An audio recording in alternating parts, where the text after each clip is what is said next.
ने हरी में हरिया छोड़ा छोड़ा कलैया। मैं चाहता हूँ आप जिस जगह पर आई हो ये श्रोता लयदार है, तो इन्हें कुछ सुनाओ कि आपकी तैयारी क्या है, ताकि और भी आगे बढ़ो। मेरा कुछ नहीं, मेरा जीवन खत्म। हाँ भाई, हमने ऐसे ना बोले कि हम लोग का हमारे जीवन लोग के संभालते संभालते गुजर गए। ऐसे ना बोले कि तुमको संभालना भैया है। तनी लेवल खाली उठाएंगे। लेवल उठाए आप कुछ नया सुनाओ। मैं एक ही गाना सुनूंगा।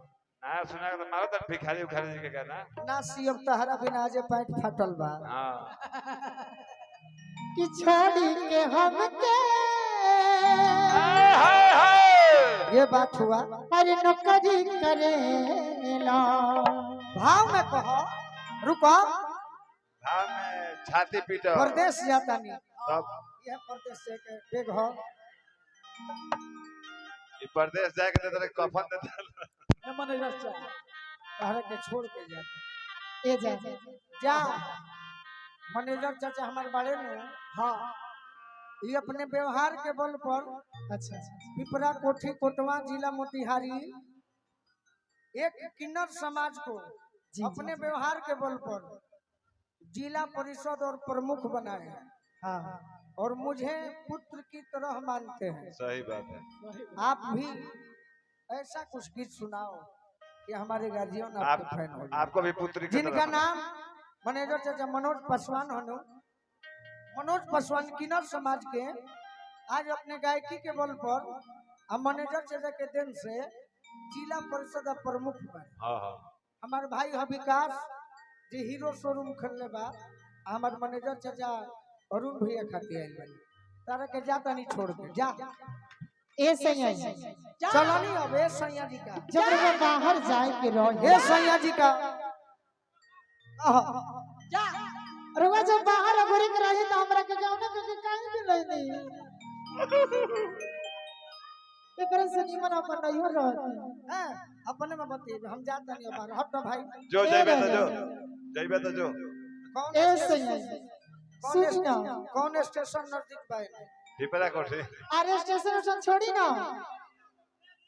देवरिया कहने जाई हेने जाई कि हेने ए जा कहने जे उतर अरे वो हम दिन से मानी ना अरे वो हमरा को छोड़ के चल जाए ना जाता नहीं तारा के। अरे पागल नहीं जाएंगे। वही सन पियर साड़ी लाल साड़ी कोई से हमारे गुरुजी बोले बड़े अरे का चाही हमारा अरे का चाही तहरा तू हमारा से कह करे जा करे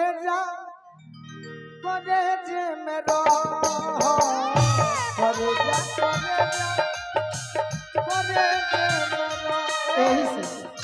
यही से हम क्या कहते करो क्या हो कि छोड़ी के हमके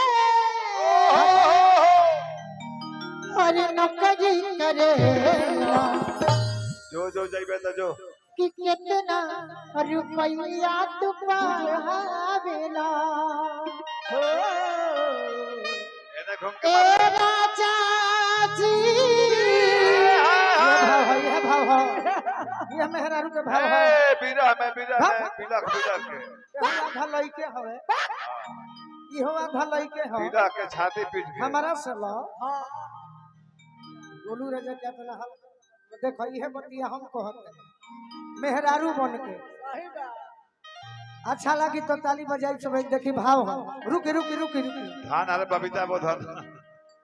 तू गोलू राजा बन जा हम बबीता बनतन देखो भाव।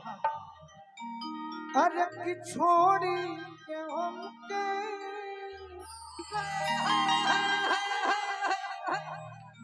अरे नौकरी क्या बात है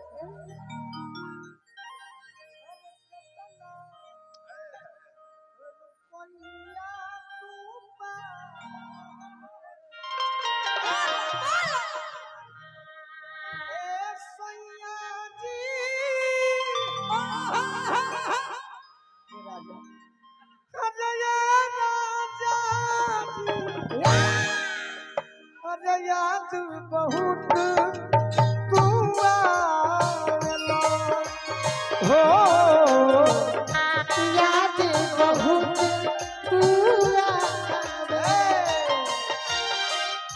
अब हम गोलू राजा खुद हई यह तरी देखाव ना तो मार्केट से कबार दे यह तरी कह बबीता बबीता मैं क्यों कह रहा हूँ मैं इसलिए कह रहा हूँ कि तुम सबका घमंड तोड़ने वाली हो तुम खुद घमंडी मत बनो सबका घमंड तोड़ दो ये बबीता इसके लिए ताली बजाइए एक बार बबीता भूखा फाड़ के एकदम हृदय से जा तनी बाहर ए राजा जी देवरिया ही है जाइने देवरिया ना ना हेले ताकि ना आगे आगे से बाएं घूम जीव तो देवरिए ए जान अब फकुली के लगा फकुली फकुली जो है ना खेते खेते धर ले रास्ता कि छोड़ी के हमके अरे नौकरी करेला कि कितना रुपया तू पावेला ए राजा जी ए सैया हो ए राजा जी का हो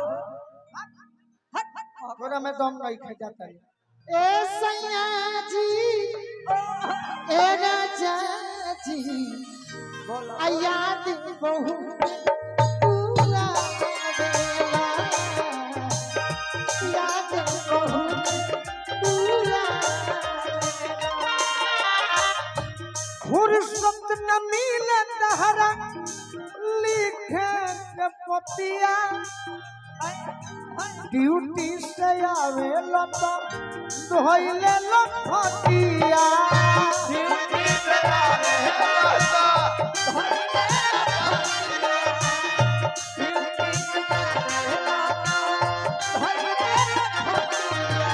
फुर्सत न मिले तहरा लिखे के पतिया ड्यूटी से आवे लता धोइले लफटिया अरुण भैया हमारा मैनेजर तो है ना ना ड्यूटी से आवे लता धोइले फुर्सत न मिले सैया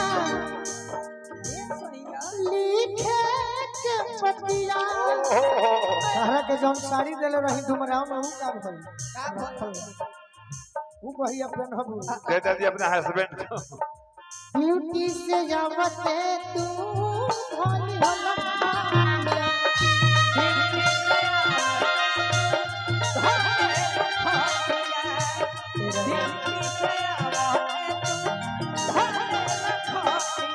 तोड़ा पे करे जमुना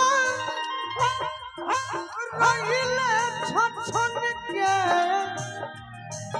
क्या बात है जैसे कि चले बिनु तड़पे मछलिया जैसे कि जल बिनु अरे तड़पे अरे मछली हाय हाय तड़पा ऐसे तू हमें तड़पा अरे वैसे तू हमें तड़पा हाँ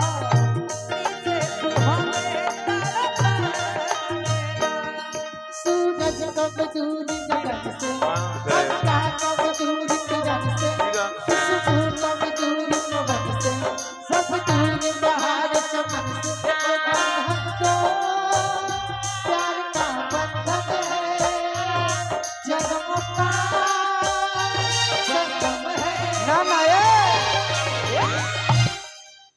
हमने भी टेक्निक दिल हमारा से तू लगा के पागल दीवाना बना के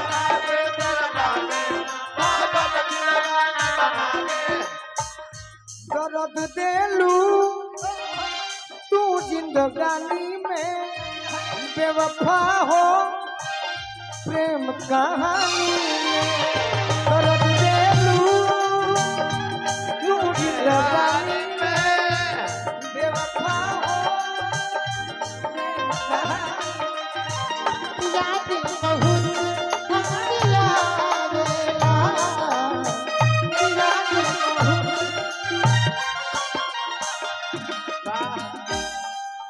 तना दिन तो पे के पड़ी रे तो अभी तो पहले एक बार भी कई के गवनवा भवन से बदलीला हम भी रहिया पागल ना मोहिला हम भी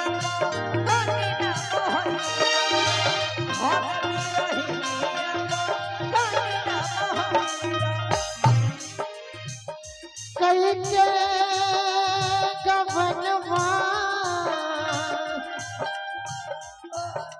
कब के प्यार हमसे कोई दगाबाजी